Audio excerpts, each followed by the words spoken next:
দেখবে আমাদের সমাজে মানুষ এটাই বলে মেয়েরা নাকি প্রকৃত শিক্ষা অর্জন করে তার মায়ের থেকে।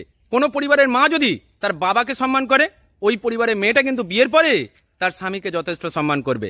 এটা কিন্তু সত্যি। মেয়েটা যখন প্রথম দিন শ্বশুরবাড়িতে পা রাখে, তার মধ্যে যতটা শিক্ষা দীক্ষা থাকে সবটাই কিন্তু তার বাবা মা তাকে দিয়ে পাঠিয়েছে। কিন্তু এটাও তো সত্যি, কোনো একটা মেয়ে যখন শ্বশুরবাড়িতে থাকতে থাকতে বেশ কিছুদিন সংসার করার পরে থেকে থেকে অমানুষ্য পরিণত হবে, তখন কিন্তু মেয়েটার বাবা মাকে গাল দেওয়াটা কখনোই উচিত হবে না।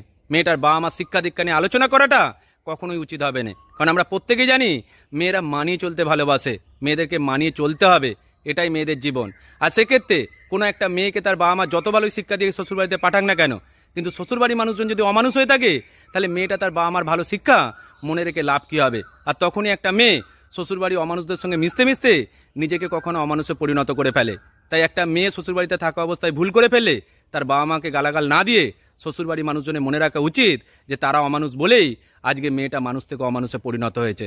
ভালো থাকবেন সকলে।